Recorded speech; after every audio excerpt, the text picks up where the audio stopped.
Good evening, I'm Cynthia Ng. Here's the top story for tonight. World Summit to meet in New York on two-state solution as support grows for Palestinian state. That and more coming up on AWANI International.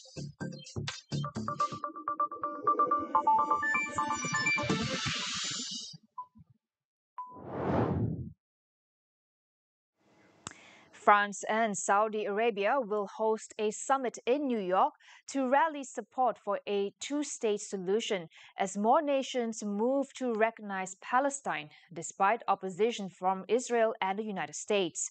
The meeting comes right before the UN General Assembly begins. Leaders warn that prospects for a Palestinian state are fast eroding as Israel expands control in Gaza and the West Bank. France is expected to announce formal recognition of Palestine at UN General Assembly. That follows a wave of historic moves from the UK, Canada, Australia, and Portugal, all recognizing Palestinian statehood over the weekend. Belgium may soon do the same. Israel and its closest allies are boycotting the summit. Its UN ambassador Danny Danon dismissed the gathering as a circus, insisting that recognition only rewards terrorism. The U.S. administration went further, warning of possible consequences for countries moving against Israel, including France, whose President Emmanuel Macron will co-host the summit. At home, Israeli Prime Minister Benjamin Netanyahu faces mounting political pressure. Israeli media reports his far-right government is weighing partial or full annexation of the West Bank. But any step forward would likely require U.S. support, which Netanyahu will be seeking during his visit to New York. So far, 147 of the UN's 193 member states have recognized Palestinian statehood, signaling growing international support.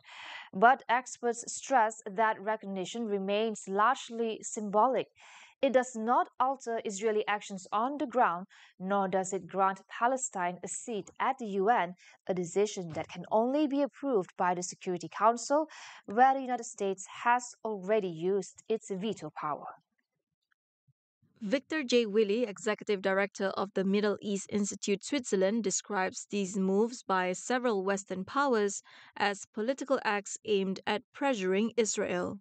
It's a political act, of course, and it has certain legal implications. For example, now in the case of Palestine, if Palestine is recognized by a large number of members, for example, it can get access to the International Criminal Court. It can launch, it can sue Israel in front of the ICC.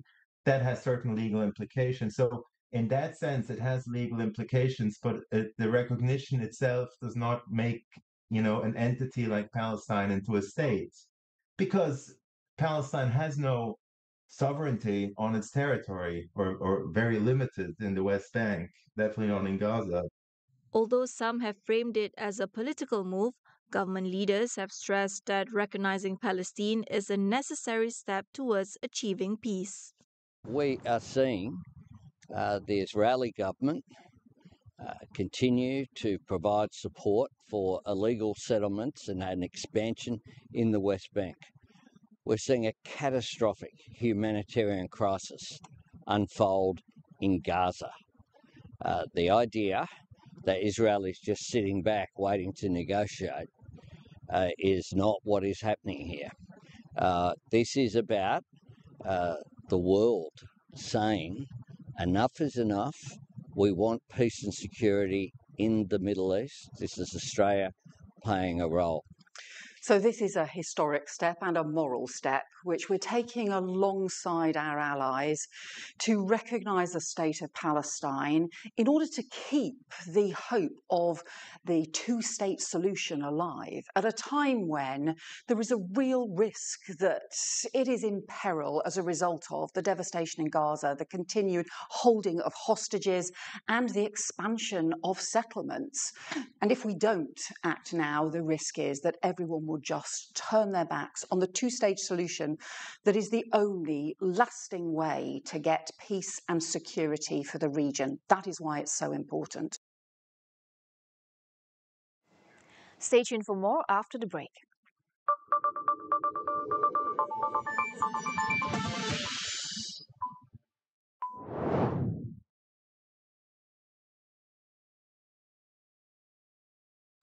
Lima lelaki penghantar makanan didakwa di Mahkamah Magistret bagi atas tuduhan membunuh seorang pemandu kereta lelaki dalam satu kejadian. 4 sungai di sekitar kawasan perindustrian Pasir Gudang di Johor termasuk Sungai Kim Kim didapati tercemar dan berada pada tahap yang membimbangkan. Kerajaan sudah mulakan inisiatif untuk menggantikan kenderaan operasinya kepada kenderaan elektrik EV dalam skala kecil terlebih dahulu.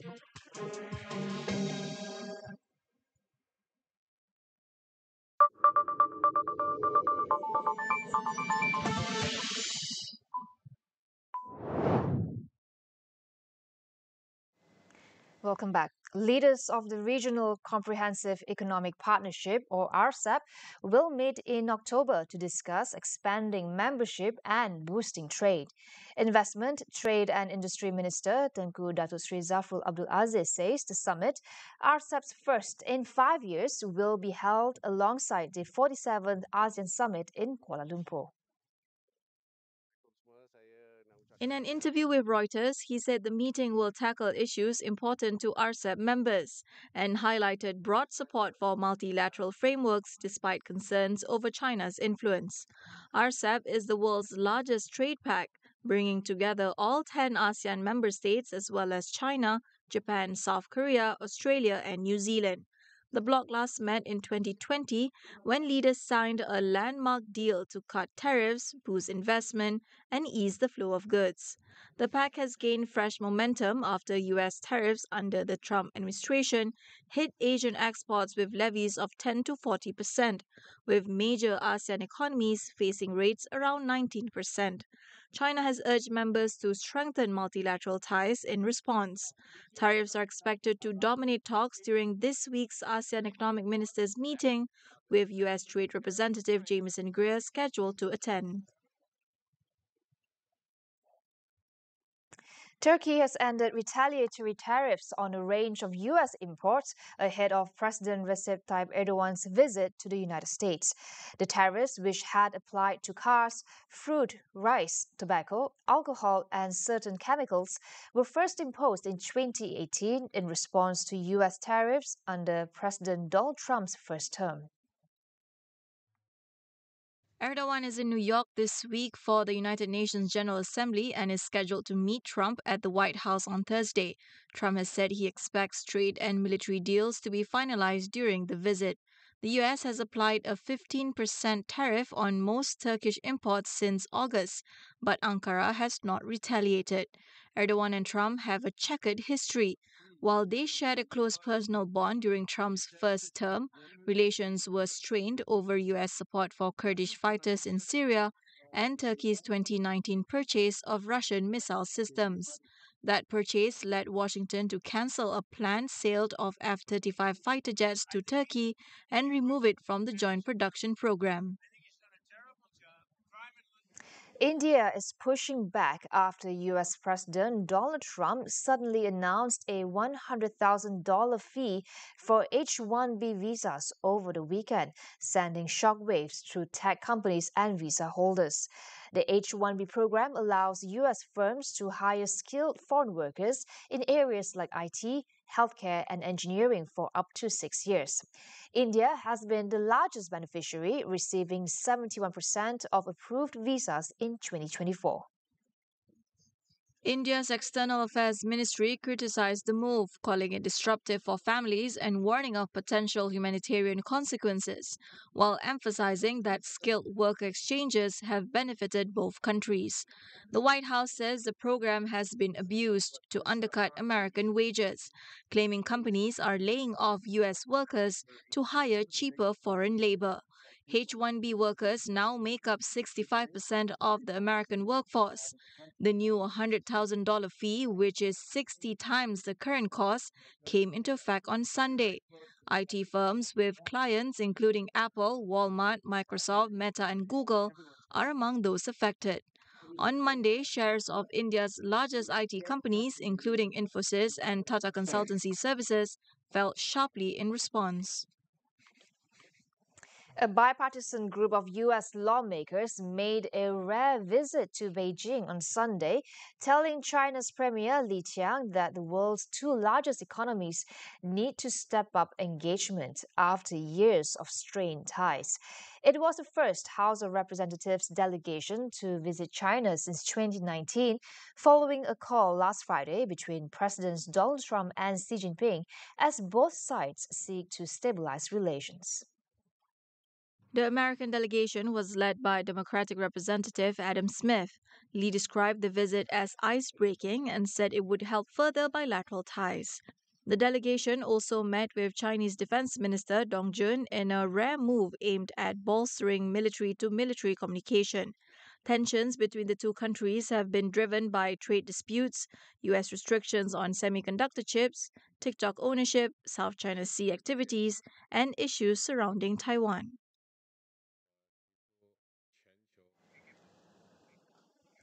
U.S. President Donald Trump has revealed that Lachlan Murdoch, Oracle's Larry Ellison, and Dell's Michael Dell will be involved as American investors in a proposed deal to keep TikTok operating in the United States.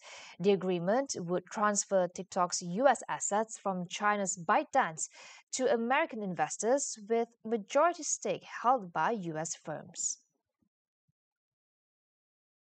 Trump praised the business figures as American patriots, adding that the deal would secure TikTok's future while boosting his support among young voters.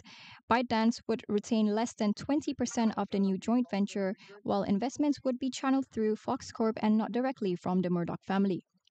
Oracle and Dell Technologies are also expected to play major roles.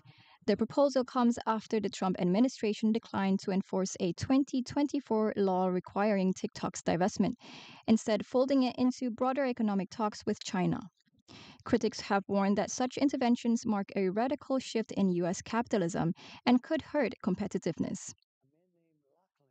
North Korean leader Kim Jong-un says he is open to talks with the United States, but only if Washington stops demanding that his country give up its nuclear weapons. He made clear that Pyongyang will never relinquish its nuclear arsenal in exchange for sanctions relief.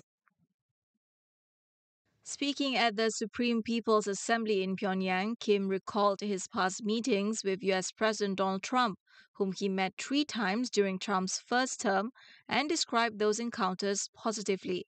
Kim's comments came after both Trump and South Korean President Lee Jae-myung expressed willingness to meet him following a White House meeting last month. The North Korean leader stressed that nuclear weapons are vital for his country's survival, citing U.S.-South Korean joint military drills, which he described as preparations for nuclear war. North Korea has been under United Nations sanctions since its first nuclear test in 2006. Despite these restrictions, it has continued to advance its nuclear and missile programs. More than 200 people have been arrested after clashes between police and mass protesters at an anti-corruption rally in Manila. Authorities say minors were among those detained, and the number could rise once tally is updated. They said at least 131 officers were also wounded in the clashes, some quite severely, but are now receiving treatment.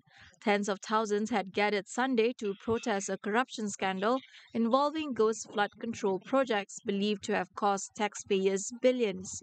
While demonstrations started out peaceful, authorities said they quickly turned violent, with officers assaulted, police vehicles torched, and infrastructures damaged. Public anger has been growing since President Ferdinand Marcos Jr. spotlighted the project in his July State of the Nation address, following weeks of deadly flooding. The Finance Department estimated losses at $2 billion, though analysts warn the figure may be closer to $18 billion. The unrest comes as the Philippines braces for heavy flooding, with Super Typhoon Ragasa bearing down on the country's northern provinces. That wraps up AWANI International for tonight. Stay with us as we track the rivalries, strategies, and power shifts shaping the new global order. For more, head on to international.astroawani.com and follow us on social media. I'm Cynthia Ng. Thank you for watching and good night.